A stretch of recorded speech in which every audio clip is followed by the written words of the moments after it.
to approve the minutes of the previous meeting on 24th of July 2025 as correct? Because we must have all definitely read them. So I'll wait for the Chair's communications for the next, the licensing committee part.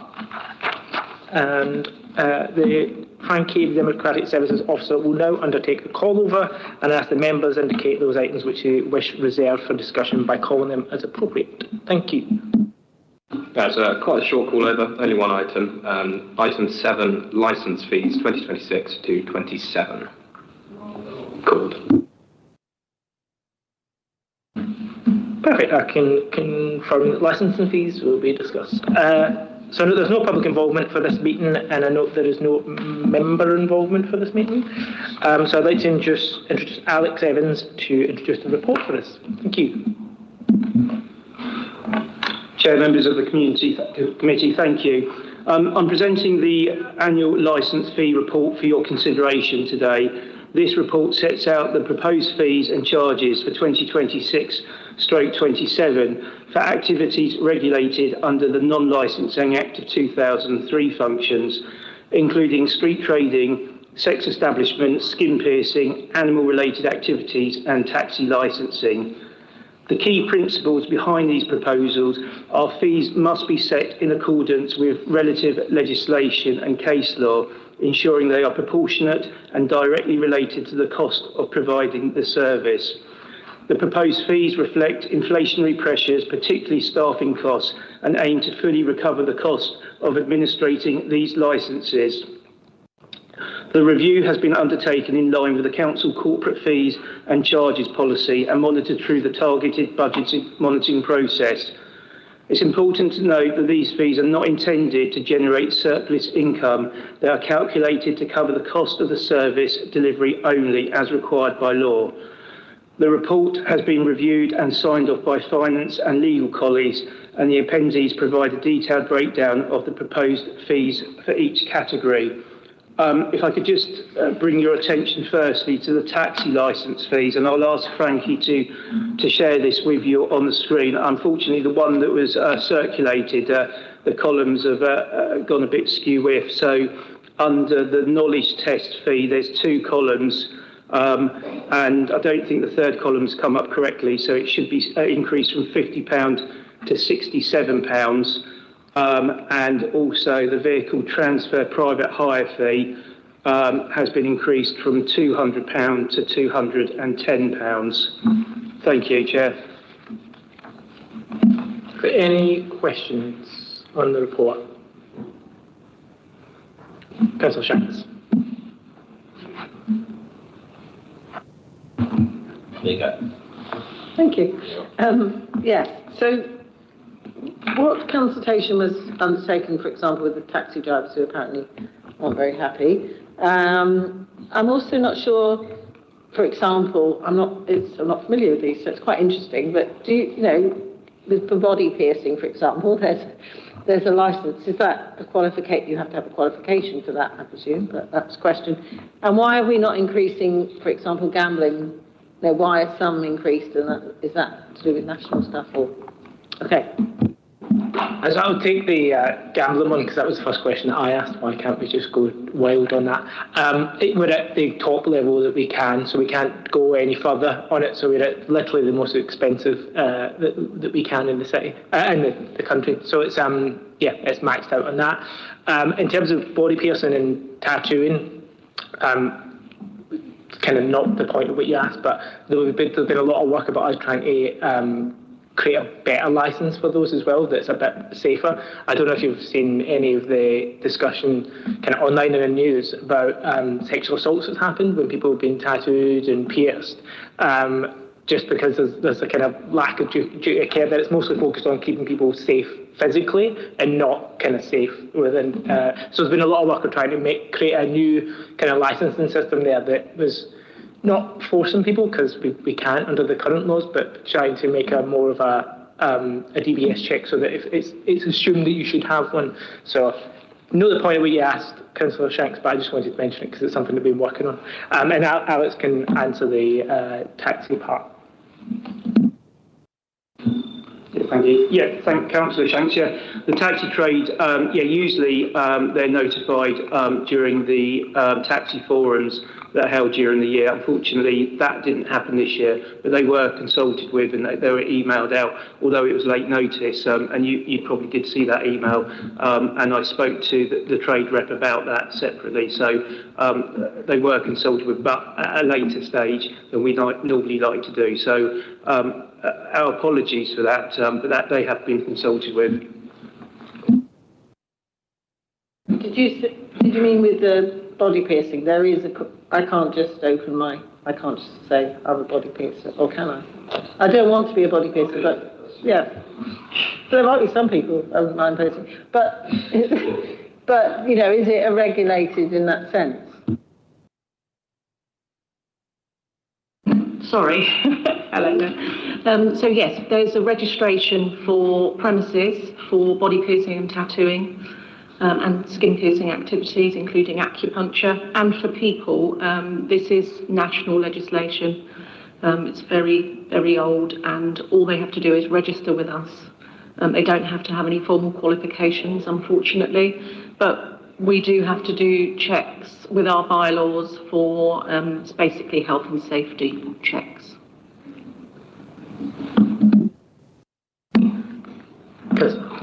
Yeah, just a short question. Do we have a schedule somewhere for the additional revenue that the increases will generate?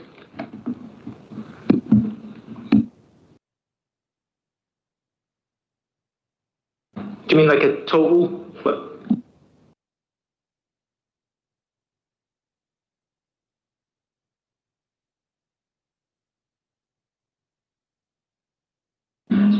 We don't have available, but just add up all the numbers and we can work it. We'll add in a block in there. Okay.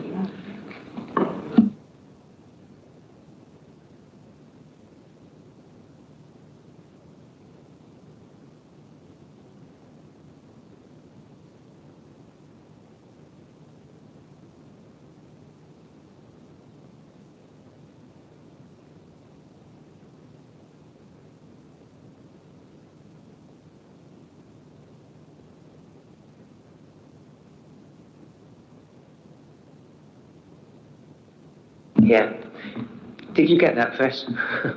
so it's actually the actual monetary figure. So if we've got, let's say, 1,000 taxi drivers, I know we haven't got 1,000, but let's say it's 1,000 taxi drivers, and it's 20 quid extra per taxi driver, that's going to generate 20 times £1,000. So it's the total figure for the year.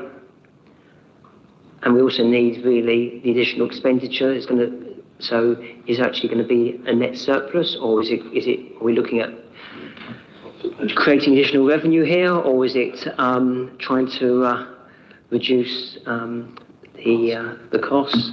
So need to have some sort of thinking behind the increases. So I mean, I can answer. I'm not against the increase. No, it's fine. Yeah, but we haven't got the full picture. Just to answer your question, these are not money-making revenue streams. They're mostly just covering the cost of what we're doing.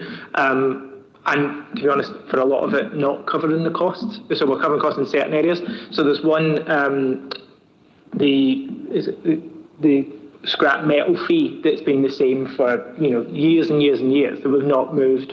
So it's just been lying there as a small fee for a long time, that we've been like, actually that needs to be updated. So it's not making any grand amounts of money, sadly, Councillor Lyons, but it's more just kind of covering the cost of what the team's doing. No, just to add on to that, so it's over a 5-year period, so licence fees. So, for example, vehicle licence fees are issued annually, where driver licence fees are 3 years and operators are for 5 years. So some years there may be more money taken for applications that come in, and other years there may be less, depending on at the point they are through their 1, 2 or 5 year licence. So there may be a surplus in 1 year which carries over to the next, or there may be a deficit which is then covered by a surplus. Yeah, thanks. But as a scrutiny committee, I can't justify or give an opinion whether something's being recommended to be increased by 5%, which, you know, on the face of it may seem plausible, whether or not that is a recommendation that I can concur with, because I haven't got that data. Thank you.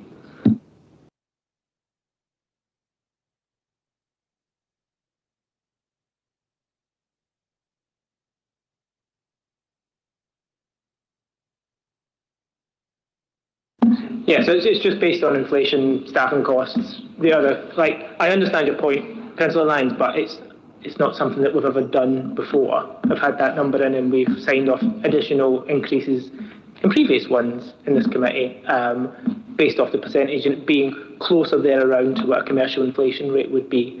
So it's, or if it hasn't been, it's been clearly explained why the percentage is higher than what inflation would be. So while I get your point, it's no, they're a monetary value, the sense and the explanation is there in a percentage value.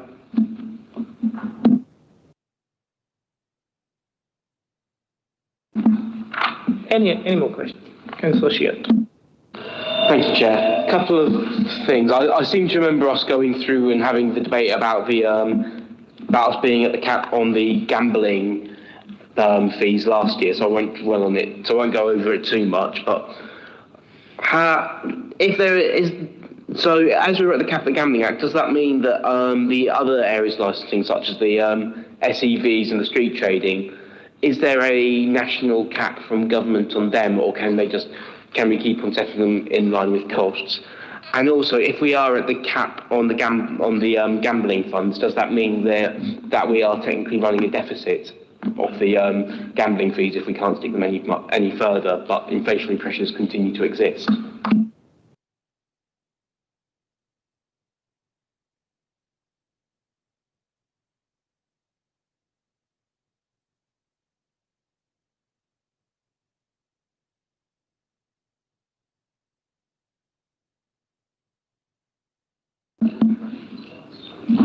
Thank you, Councillor Sheard.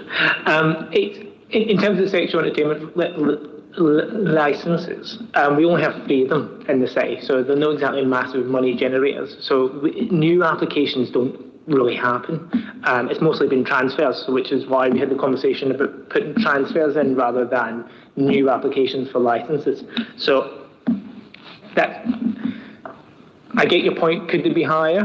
I think that they're quite pricey as they are, but the second point is they just don't happen enough for us to really spend the resource in to actually change them. It's just this one's come up with them that actually we have had a recent transfer, could we look into that? In terms of a deficit, they all kind of come into one, the licensing fees for the licensing team, so there's not a deficit in that. It's, you know, they all kind of merge into one, so we're not just because of gambling we're losing money on X, Y and Z. So to answer your question. Sort of, yes.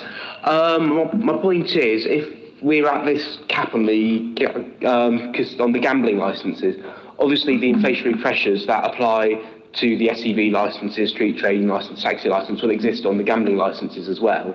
So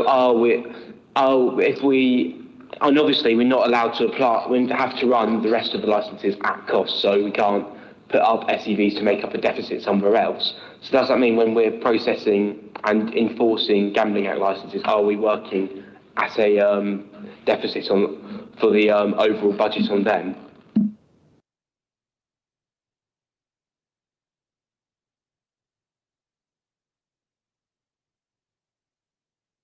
The response I'm hearing is it's difficult to say.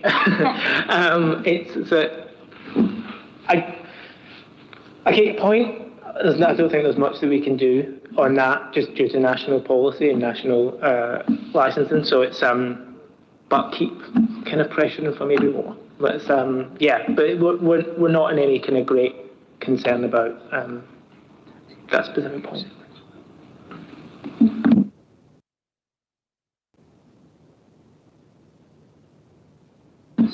So taxi fees are completely separate as well and can't be used for other functions. So, cool. Any further questions on the fees? Oh, Councillor Parrott.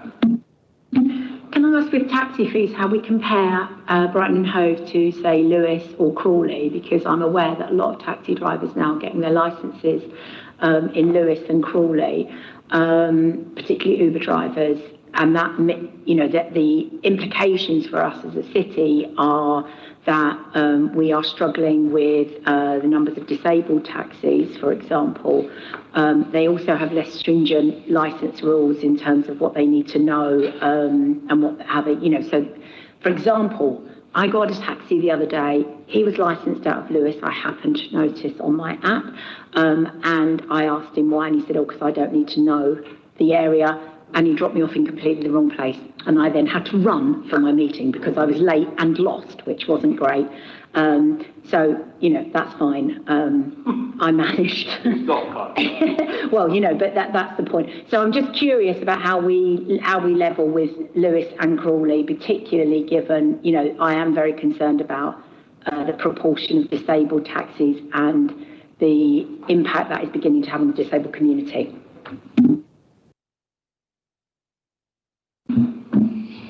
Councillor, thank you. Yeah, the comparison between Lewes, for example, I know recently they have significantly increased their fees by 50% in some areas in relation to driver and vehicle licence fees.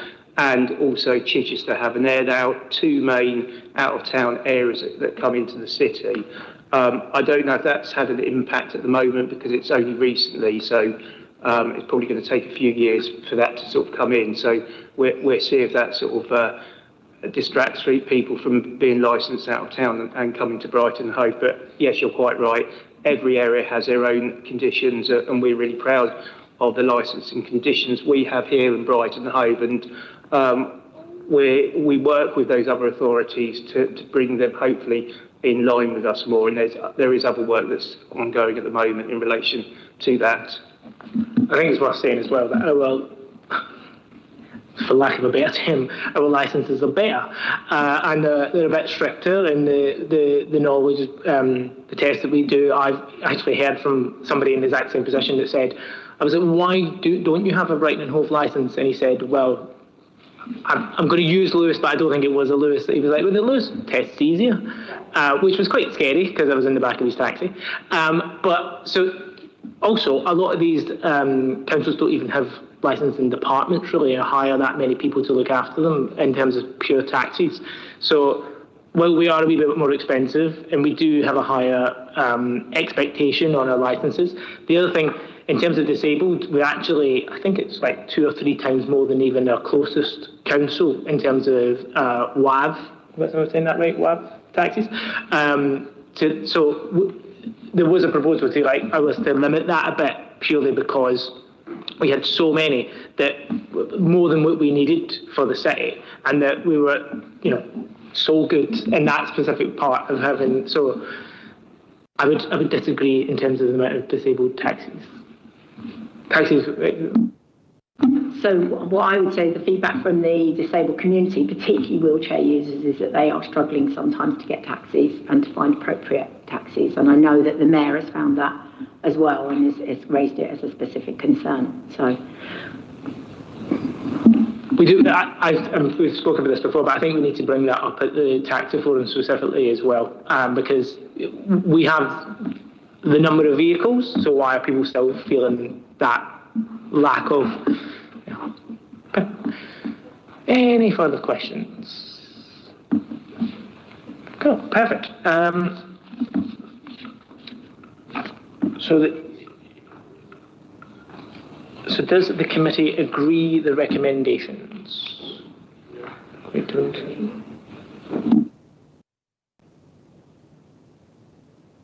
Needs to do hands, sorry. So all those that are in favour?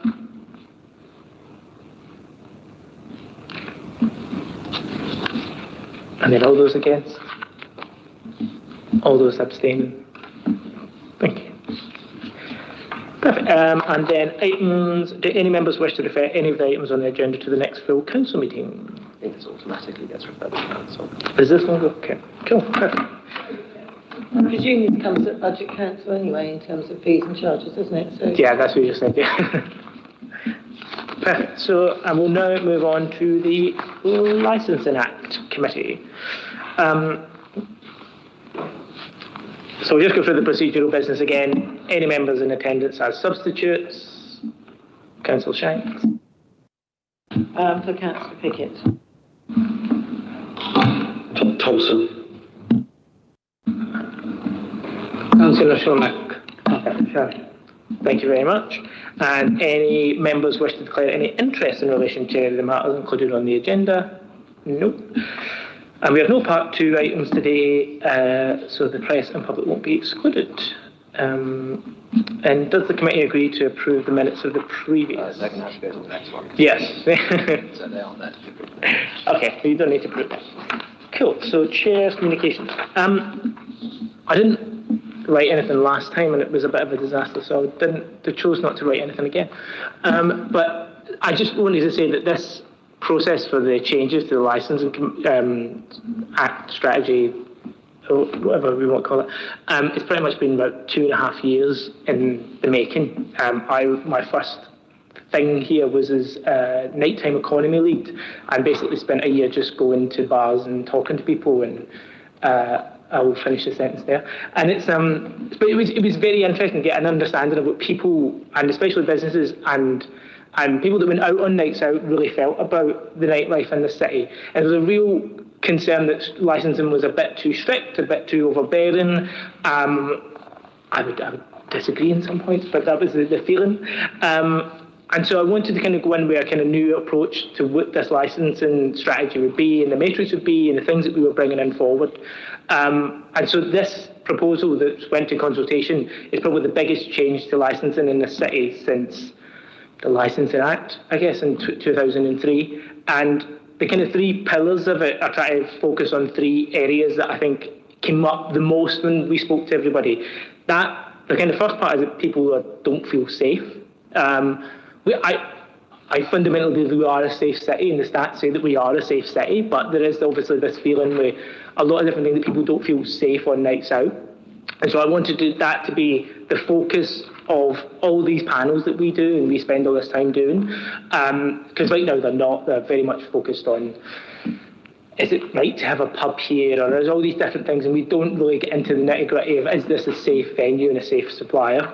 So we've brought in these new changes around, safe bouncers, every venue having a spiking policy, a real kind of onus that when we do these panels that we could say, how are you keeping people safe, and changing around the way in which we work as a licensing committee. And the other part was about, I've seen so many times, and anybody that came to the licensing summit, the businesses that make our city so brilliant, we're just like, I don't feel like you care about us. I don't feel like you do anything to make our life better. I feel like it's, if somebody comes in with enough money, they can kind of get preferential treatment. And I kind of took that away, and we took that away to the licensing team, May and Julie, and went, well, what can we actually do? So we end up getting legal advice to say, can we introduce a good operator policy? Is that even legal under the Act?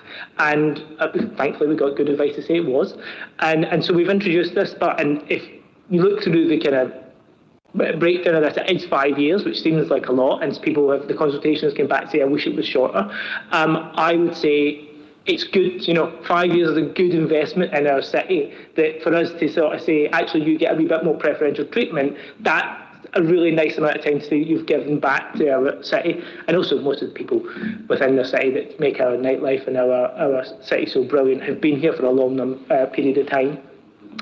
And then the kind of last part was, it felt like the only thing you can do after a certain time in the city is go to a pub. That was it. You had some of these shows like Night Coppers and stuff where it was like, oh, it's a no-go situation. I don't believe that, but I would also argue that that came up because all that was available is a pub. So our idea to make it open for restaurants and non-alcohol focused venues just means that I'm hoping, and I know that it's not always going to be the case, but that more families, more couples, things like that are just out having a nice time that's not immediately revolving around alcohol. And I've seen a lot of people who don't drink are out quite late in our city with nothing to do right now. And so this is a direct impact to hopefully change that for the better.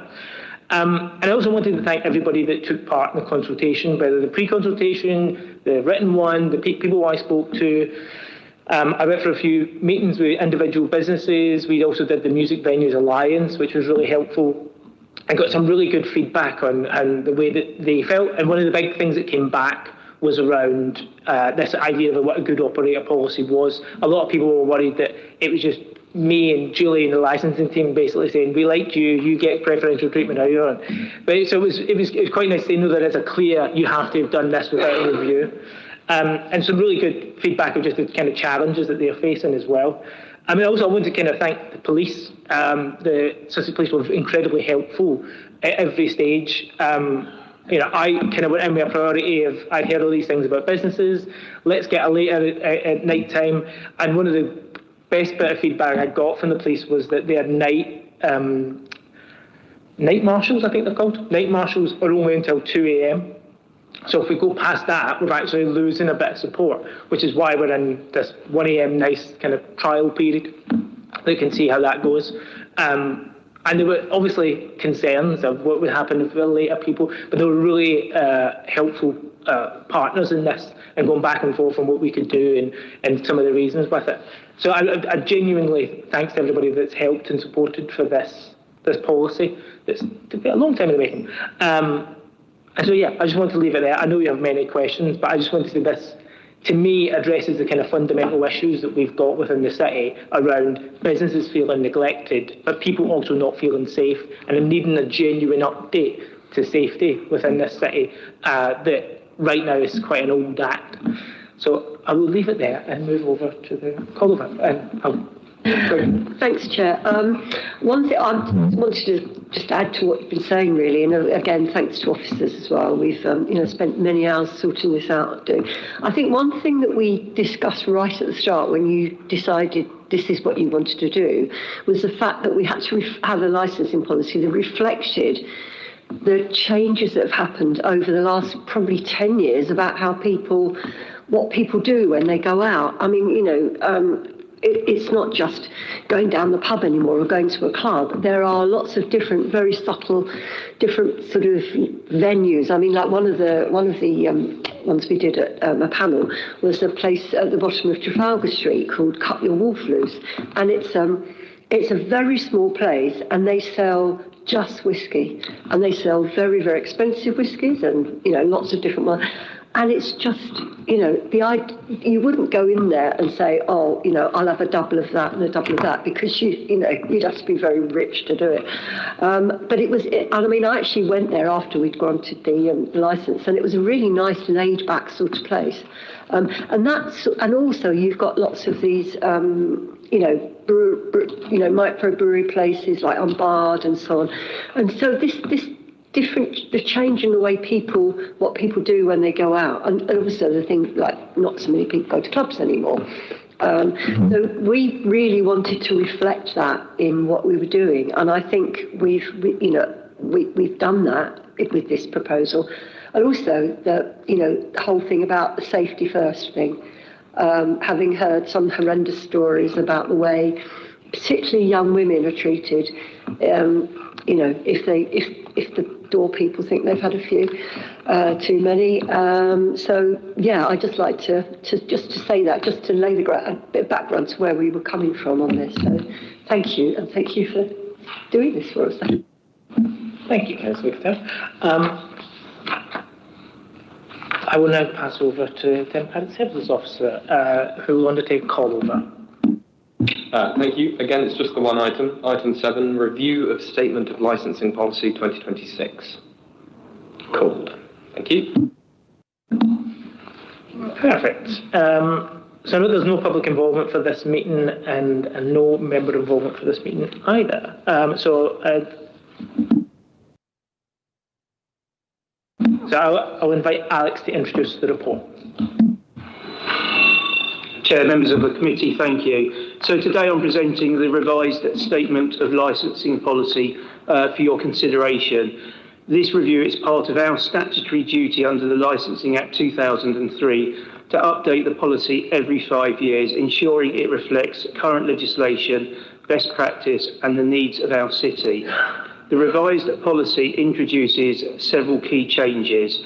replacing the current cumulative impact zone with a new city safety area, which prioritises public safety and introduces best practice measures for managing risk in high impact areas, retaining the special stress area and strengthening safeguards for the nighttime economy, updating the matrix approach to include new categories such as grassroots, music venues and revised operating hours for certain premises, introducing a good operator policy promoting responsible management and compliance, embedding inclusivity and safeguarding measures, including sections on the LGBTQ+ venues, violence against women and girls, modern slavery and Martin's Law. So refreshing outdated data and aligning with national guidance, assuring the policy remains robust and defensible. These revisions are informed by extensive consultation with residents, businesses, responsible authorities and stakeholders. The aim to balance a vibrant hospitality sector and the community safety and well-being. Thank you, Chair. Perfect. Thank you very much. I would like to now invite questions, comments. Councillor Parrott. Sorry. Just looking at the headline results, particularly on the good operator policy, can you tell me why 25.7% opposed to the idea of a good operator policy? Seems bizarre.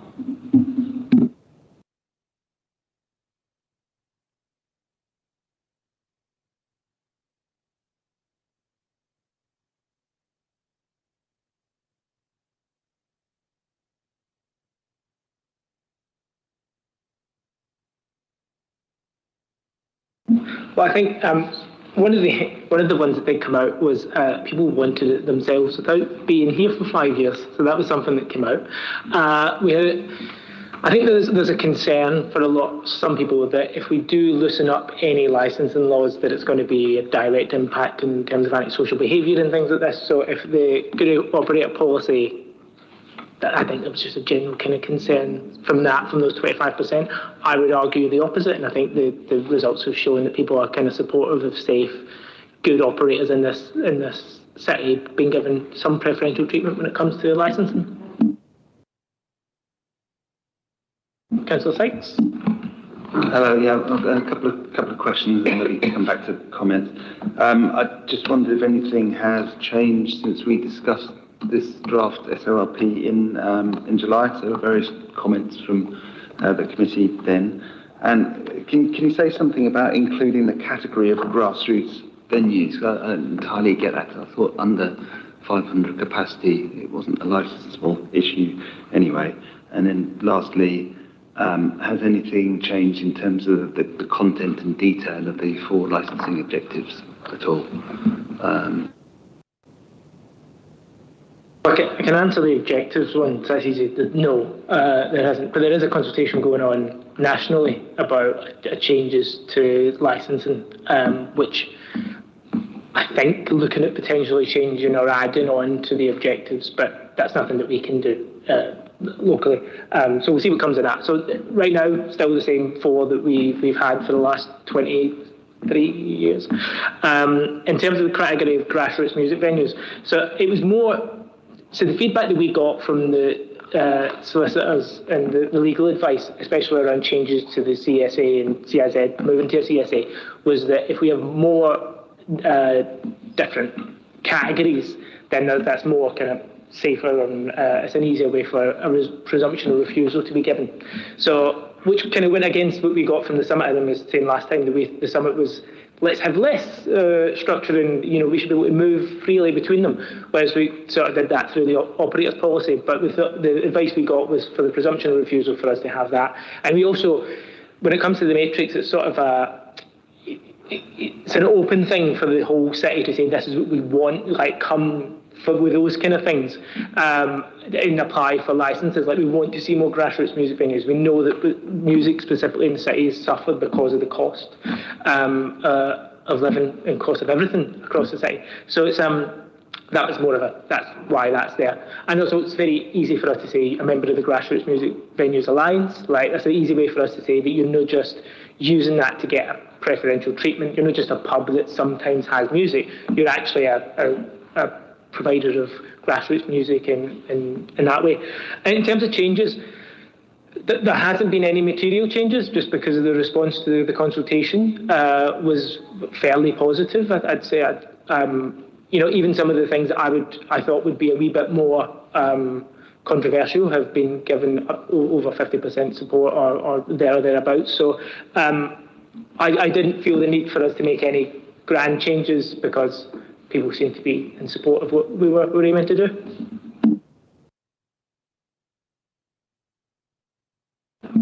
Councillor Asaduzzaman. Thank you, Chair. I would like to ask what data is being used to assess the social and economic impact of the city's licensing policy and how often it is being reviewed? So it's reviewed every 5 years statutorily, so we have to do the whole review every 5 years. Predominantly what we use is public health data, so we'll get the public health data and also get the police crime data. So that breaks it down into different levels of violent crime, antisocial behaviour, and then we'll have to go from that. I'll be honest with you that in terms of economics, there's not a whole lot.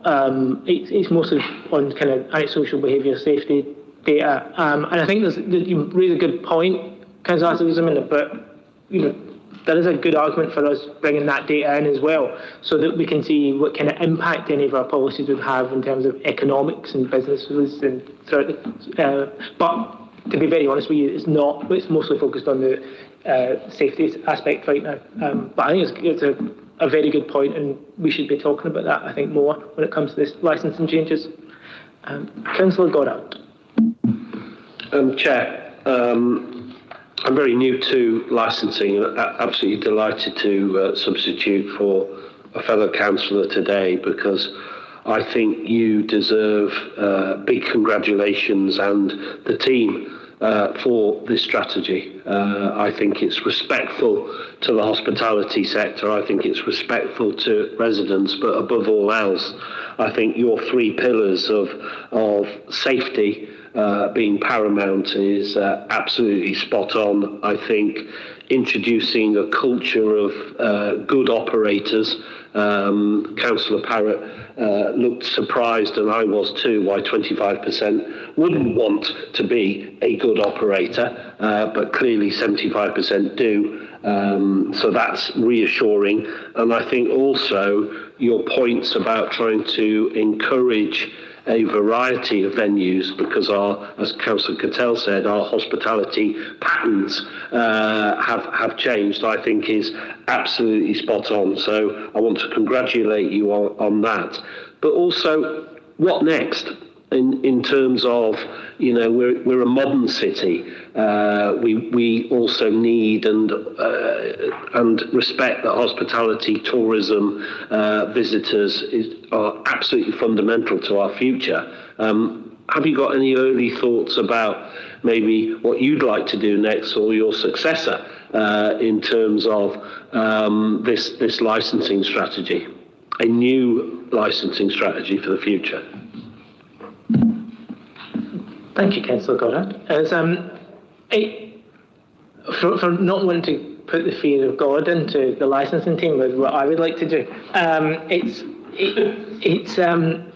think this is a good test as well. Do you know what I mean? That if this does happen, we do see a mixture within the city centre, and we don't see any kind of grand changes in terms of antisocial behaviour, there's a good argument for us going further than that. We have a lot of people within the city centre that are out enjoying it. Like, is there an argument for even further? That's just an argument that's not been said, but it was something that I think this specific policy will be very interesting to look at. What we're already doing, though, is working with the culture team about this. We can only go so far within licensing. What can the culture team go next to encourage businesses and encourage that nightlife and make it as safe as possible? And there was some talk about us doing, like we're doing a good operator policy, doing, a safe nightlife where people are going around and saying, right, this is a venue that's working really well. I mean, Sally will probably not be happy with me calling her out, but the Hope and Ruin do some brilliant stuff around keeping people safe, around making sure that, the right people are phoned, that taxis are phoned, all this different thing. And I'm no, I've kind of stole quite a lot of stuff about the things that people are already doing in the city. Do you know, like a lot of these safety aspects are not about just dragging people up. It's about, there's a baseline already there and people are doing really good stuff. It's about how do we make sure that everybody's doing and up to that standard. So, I mean, there's lots I'd love to do in licensing, but there's also a lot that's going on within the conversations with, Councillor Miller's team and culture that can go further than we can within the Licensing Act. So that's what we'd love to do. Yeah. Any other questions? I'll go, Councillor Saints. Did you have a question or a point?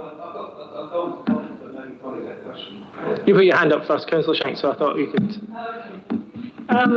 Yeah, so planning, for example, it's very confusing, I think, between planning and licensing, because we'll get things at planning, it's like, you've got to plan. I just wonder if there's any capacity to do, I mean, it applies to HMOs, but that applies as well. So it's just whether there's any way of bringing those two things closer together, because actually the terminology in here, it's quite confusing.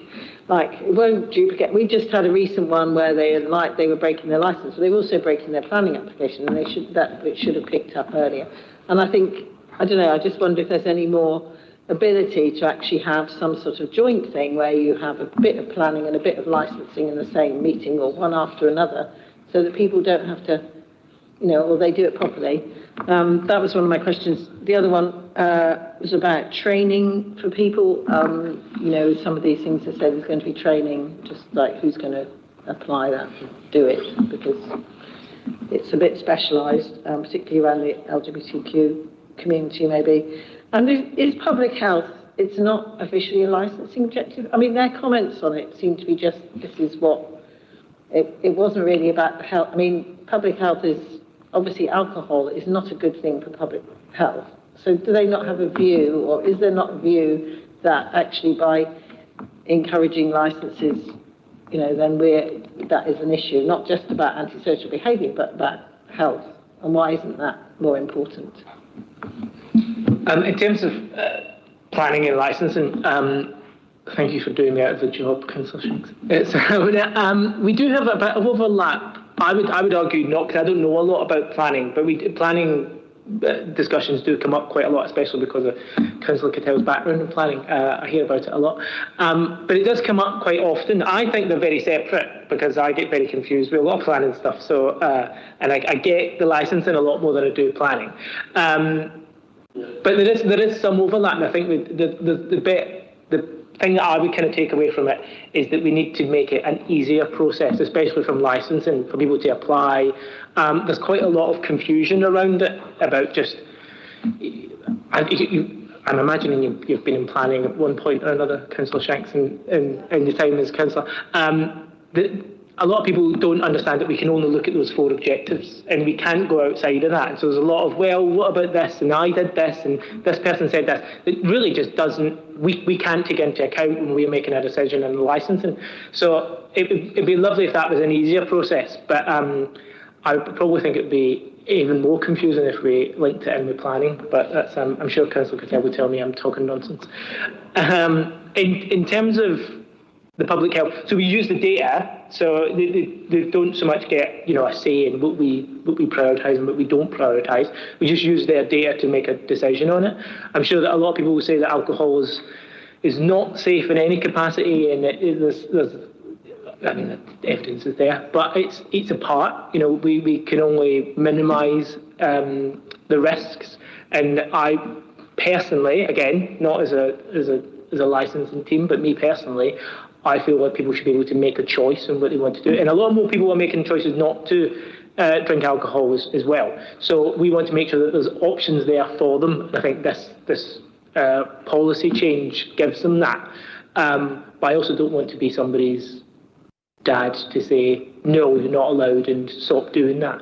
I think people should be able to make the choices. But then again, I am a Glaswegian, so maybe I am a wee bit biased. Councillor. Oh, training, yes.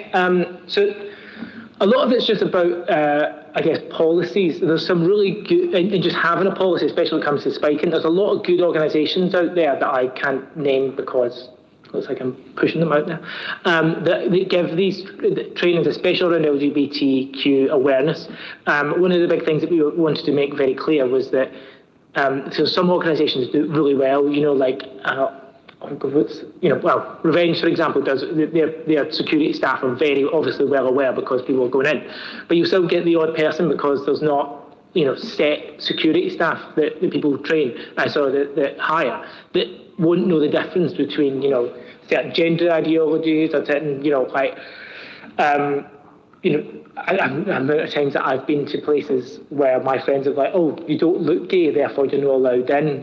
Not in Brighton, I might add. It was very much a London and Glasgow thing, but that was a very common thing back in the day, and still happens. I still hear it pop up. So it's making sure people are just aware of these kind of things. And there's a lot of different training out there that it'd be good if we could get some sort of database where we're not really we're pushing private organisations to say, but such as you could go to X, Y, and Z. But it's also about the intent we want to see there, especially around spiking, because I think everybody can have a very easy spiking policy of what happens when this happens. If we suspect this, what do we do? And they don't really need a whole lot of training. It'd be good to get some advice, but that should be fairly straightforward. But I just want to make sure that every venue that has a license eventually has that sort of spiking policy. And Councillor Sykes.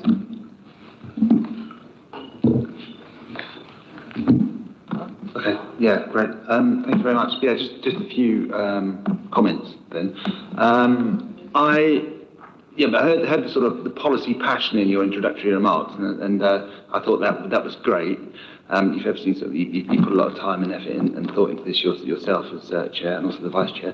That didn't really come across to me in the paper, so I was sort of it felt as if that sort of policy direction and aim wasn't really there. But I heard in what you were saying. That's helpful. And one point in relation to that is what Councillor Shanks has said about the public health sort of effect of the policy, and maybe what was missing to me was an overall sort of impact assessment associated with that. Should we not use this time to reflect on what the performance of the CIZ-led regime was as justification for quite sort of significant changes. So that's a sort of a comment on the sort of the policy direction and some of the underpinning sort of evidence, if you like, and there's related to that, there's an overall sort of deregulatory agenda here, more flexibility, and that's associated with a similar agenda through the National Licensing Task Force and licensing reform recommendations, which sort of tend in that direction as well. And I feel that we should be thinking about the potential impact locally of that deregulatory agenda and the impact on our council, on panels, on services, on the police, and on the licensing objectives. And that wasn't really coming through either. So I mean, those are two sort of general comments, which are really about our knowledge of the impact assessment of changes in a deregulatory direction. Thanks. So I can't talk about the national one because we don't know what will come out of that. From what I hear is about the adding of objectives that, can be considered deregulation. I would argue that this is done in the safest possible way that makes it even safer. Do you know what I mean? Like when we, in terms of the way in which panels work now, I feel like it's, and we've all been in them, we all know what it's like. It's the best lawyer wins, the most creative argument with probably the biggest spend wins. It's very difficult to say no to people that have paid a lot of money to get the right lawyer in to say so. And it's only if there's kind of serious breaches of those objectives you can go, well, actually, no. And so what I'm hoping is the case is that I'm giving councillors that ability to lean on safety more and scrutinise safety more when these applications come in, because I don't think it's there now. And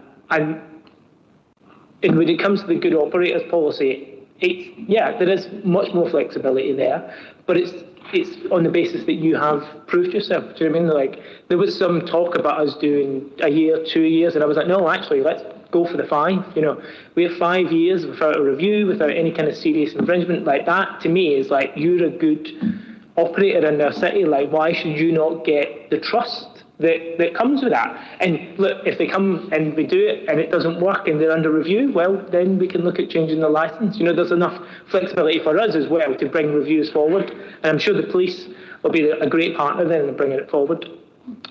Your first point, sorry, what was your first point again?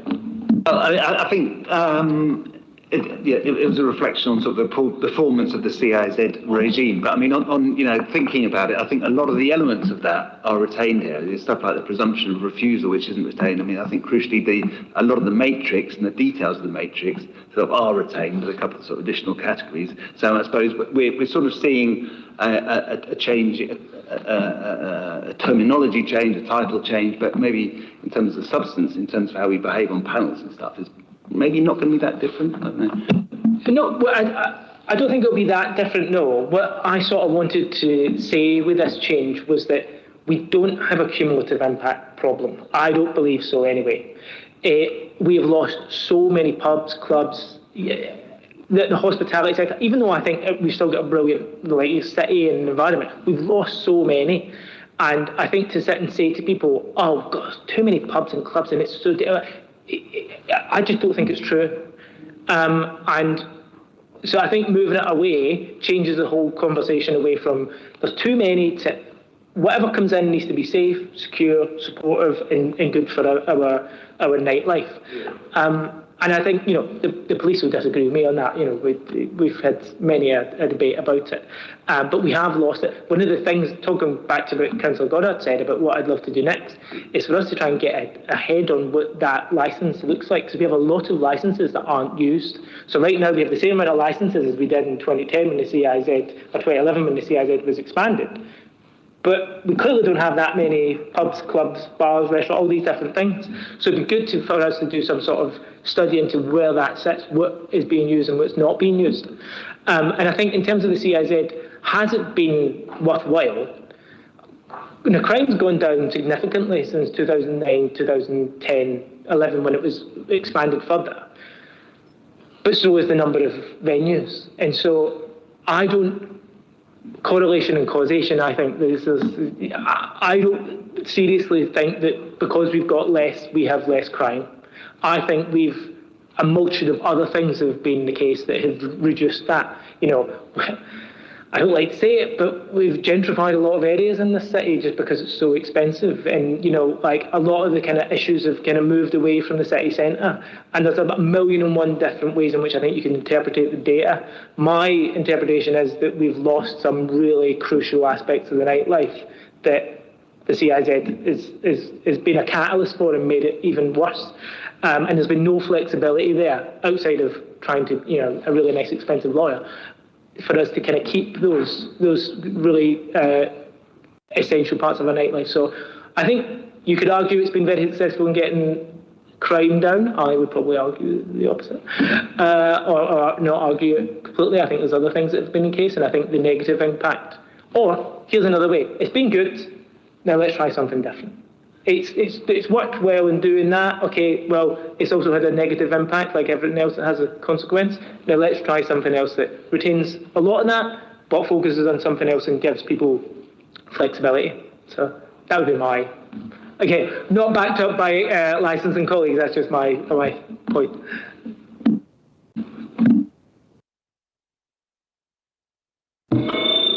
Thank you, Chair. Councillor Shanks, sorry, just to come back to your comment just regarding the Planning Permission that you mentioned. Just the Planning Permission and Licensing Act are completely different steps of legislation, but we do engage with planning when new licences come in or variations. They are responsible authorities, so they can comment on those applications and they can put in reps and attend panel hearings as well. Just wanted to clarify that. Thank you, Chair. Any further questions? Oh, Councillor Shield. Thank you, Chair. 2 questions I kind of want to ask. I mean, first of all, well done on getting this together. I know it's something you've been quite passionate and quite heavily involved in. And a lot of this looks really good, and I think this could really work, especially as you mentioned, with over 3/4 of our establishments wanting that good operator's license, shows that we can really work with everyone to push for a much better and safer city. On that, there's two things I want to just pick up and ask about. The first of all is when you mentioned about safety and the safety and vulnerability aspects of it. You talk quite rightfully about the about VOG and safety for women and girls in the streets.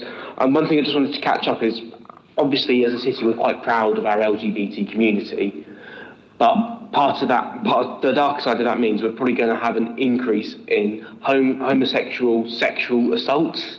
So, and obviously, with your standard training background, you might see a woman in a safe space and another woman looking for her as just trying to support a friend out and not potentially the perpetrator of the crime. The same way a man trying to access a state might equally be a victim of a quite heinous individual, but could be seen as trying to access a safe space on dubious grounds.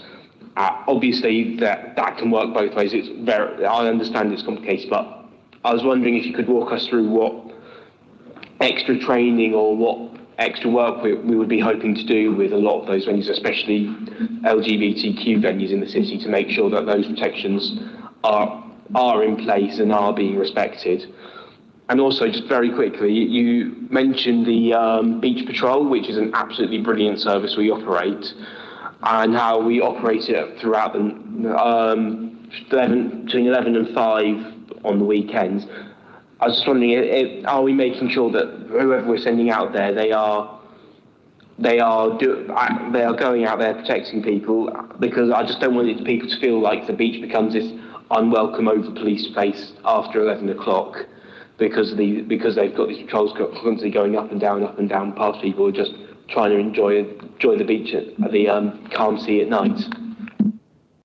I can actually answer the second part myself, because I remember being a couple of sheets to the wind, sitting on the beach at about 1 o'clock in the morning one night, and the guy who was going up and down literally came up and was like, "Are you okay? Everything fine?" Basically just checked if I was all right, and then went on his way.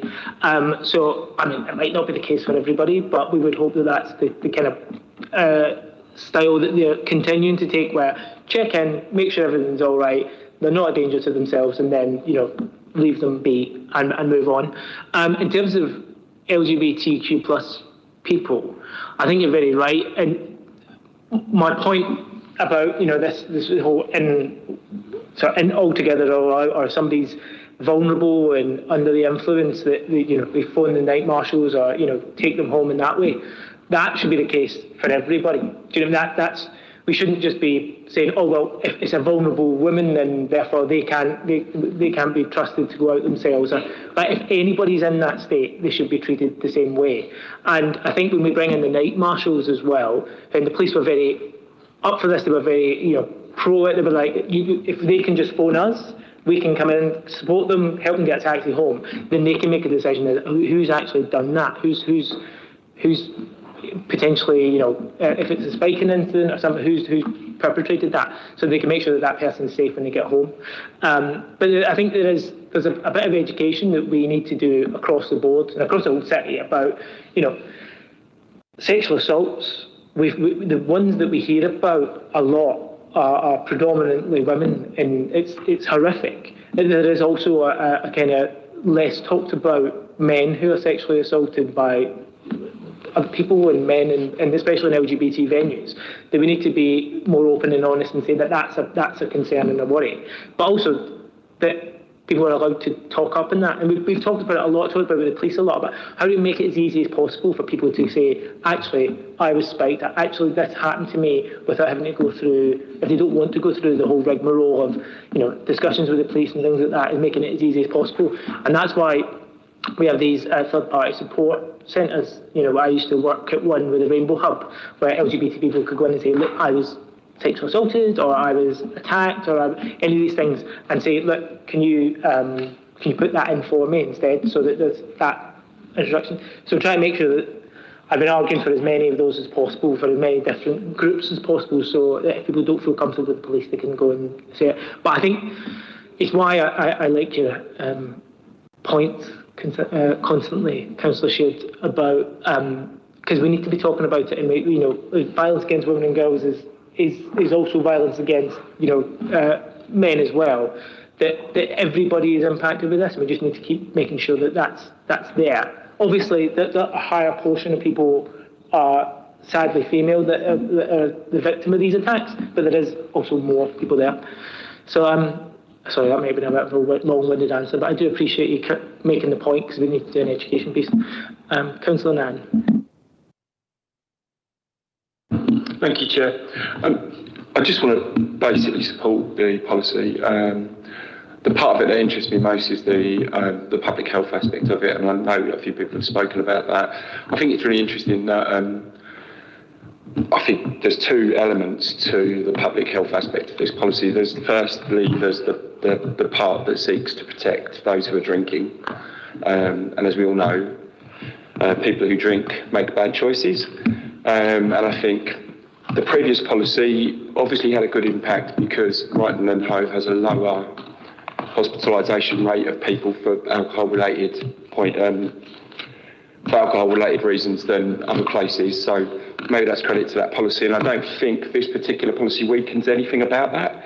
So I think, you know, hopefully with the improvements in it, we'll see the rate of hospitalisation for immediate alcohol-related injuries and stuff drop. I think the second part of public health that the policy might address is that of long-term problematic drinking. And I don't think a licensing policy is the correct tool for dealing with that. I think it should be mindful of that, and this is, but I think it's not really an instrument by which we can protect people from that sort of long-term problematic drinking. So I think it does what it needs to do in acknowledging that those problems exist. But I think those problems are better dealt with by other policies that we might rely on and other functions of the council. So yeah, I'd just like to support it. I think in general it does address the issue of public health well. I think you could, you know, if you had an infinite amount of money, you could probably do more, but we haven't, so we are where we are. But so yeah, just like to support it. Thanks, Councillor Nan. I think you're bang on the money about the long-term alcohol abuse, and that's we're doing as much as we can within the Licensing Act to make off sales and off licences as sort of difficult as possible within the city, and I would love to sort of crack down on some of the dodgier ones as well. And I've very openly said to the police, let's work on how we can do that, because that's what I think we can keep people safe in venues. We don't know what they're doing in their homes, so if they're getting an off licence and getting alcohol that way, it's much more difficult. So, but yeah, thank you. Councillor Davis. Thank you, Chair, and thank you, Officer, for this report. It's a bit too early for colleagues to be talking about your replacement. We've got a full 18 months of that. It's great. I wanted to just dig in, probably more a comment than a question about the consultation, because we've all suffered from it. There's 70 responses, 47 local residents, 7 local premises operators, 1 student, which is interesting. I wonder what that afternoon was like. And I suppose, obviously, this policy wasn't based completely off of their views. I get that, but it's great to see them. Some of the comments are really interesting, sort of a fair balance. How do we improve that? How do we, you know, there was one councillor, it wasn't me, I'm sorry to say, I'd like to know who it was one councillor, but how do we do that? How do we improve that to get a better snapshot of how people are feeling about this? So that's sort of one question, one comment.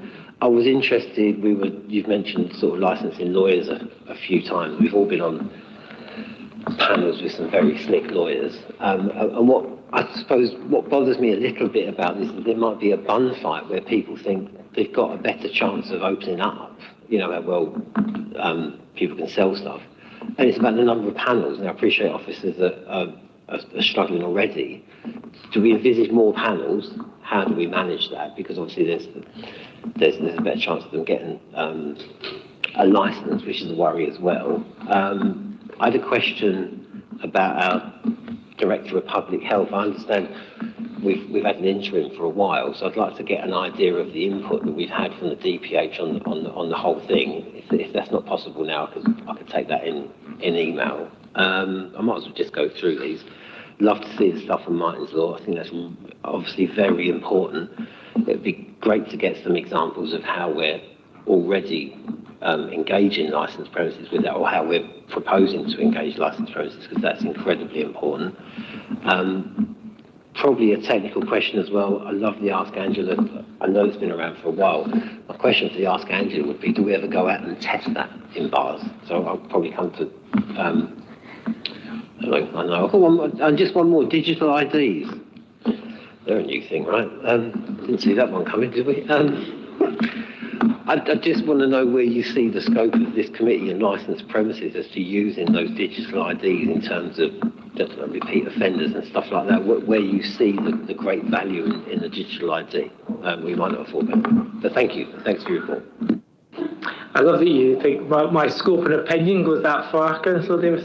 I'll start with the better consultation, because I think you got a good point. It's not a massive amount of people. It's 3 times the amount that did it last time, which we were quite proud of. Yeah, it's which probably says enough about last time. And we were very focused on the pre-engagement stuff as well. So we've been. I've even just gone to businesses and knocking on doors and been like, God, I can't explain to you how much of a I feel by knocking on the door and going, I'm the chair of licensing, is there anything that you've got a problem with this licensing policy? But I've just tried to be as open and as flexible as possible for people just to give that feedback. I would probably argue if they're not that engaged, and licensing is usually fairly a controversial thing, then they're probably not that against it. So I was expecting, to be honest, a lot more controversy within this consultation, and I thought it's usually quite a robust discussion when it comes to licensing. So I was very, very pleasantly surprised that a lot of people were supporting it. But I think the amount of people that saw it was a very high percentage. So we advertise it out, and it's and so people were aware of it. At least they've seen it when we advertise the policy. So, but I think it's an argument across the board for all consultations. It seems to be even the biggest ones don't have a massive amount of people. Our biggest one about the admissions policy changes, that was 1,000 to 2,000 people. That's a lot of people, but that's still quite a small portion of our whole city. So there's something that I genuinely don't know. I don't know the answer to what we do to get people more engaged with it, other than just try and beat people over the head with it and say, please just give me your opinion. But it'll probably be just leave me alone and stop talking about licensing. In terms of more panels, maybe again, we'll have to, it's a kind of test of whether we will see more panels come up. It'll be interesting where we see the amount of people objecting, because there might be just people that apply and then nobody objects and then they kind of go through. So whether there will be more panels, it'll be interesting. Maybe an argument for expanding the committee if we do get more panels. But again, it's a test, biggest change since the beginning. So it'll be interesting to see what that is. I'll get you the information on Director of Public Health. I don't have it. And Martin's Law, that sits more with the culture team, and maybe Alex can say something after I finish, but the culture team have done a lot of work with Martin's Law, especially Ian Baird, around the event side of things. So I know that there's been a lot of information there, but Alex can maybe go into it a wee bit more. In terms of Ask Angela, funny you mention, because myself and Councillor Parrott were thinking, should we say this actually? I just realised we're going to do a sort of incognito thing where we was like, ask Angela and see how many people actually bring it up. The other one, the one for men, is Ask Clive. It's something like, it's some name like that. I know, and it's that'd make more sense. So I don't, but somebody mentioned it in a meeting with myself and Councillor Parrott, and I was like, I've never heard that in my life, and I'm, supposed to be the person that knows these things, so I was like, it's very interesting that we weren't even aware of it. So it's, we're thinking about doing a bit of an incognito, see how many people actually bring it up and things. And then in terms of digital IDs, let's see where that goes, Councillor Davis, and then we'll see if there's an impact. But yeah, I think it's beyond the parameters of the licensing committee. Alex, do you want to say anything about the Martin's Law? Yeah, thank you, Chair.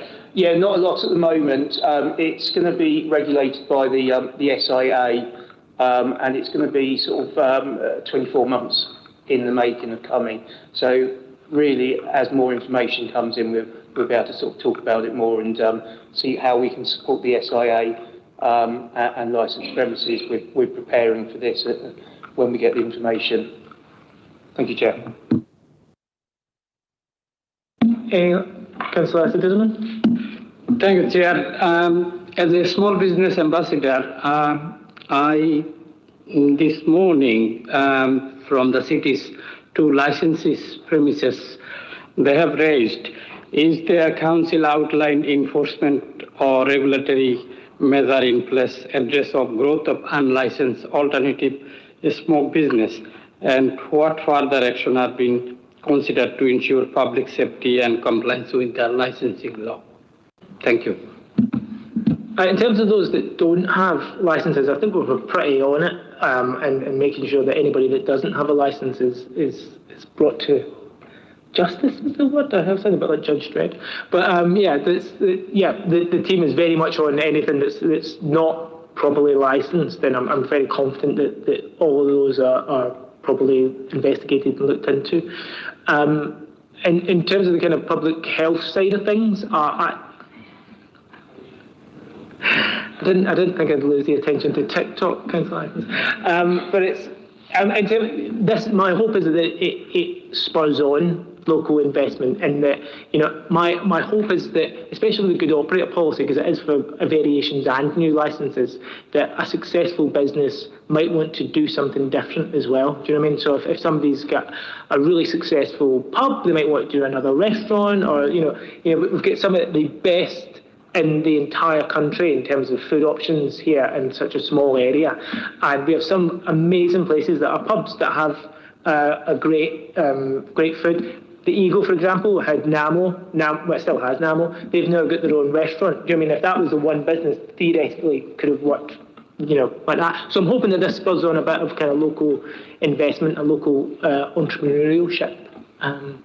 Yeah, thank you very much. Any last questions? Perfect. Cool. So yeah, I'll now put the recommendations listed in the report to the vote. Does the committee agree? Who agrees? Needs to do hands. Look at that full house.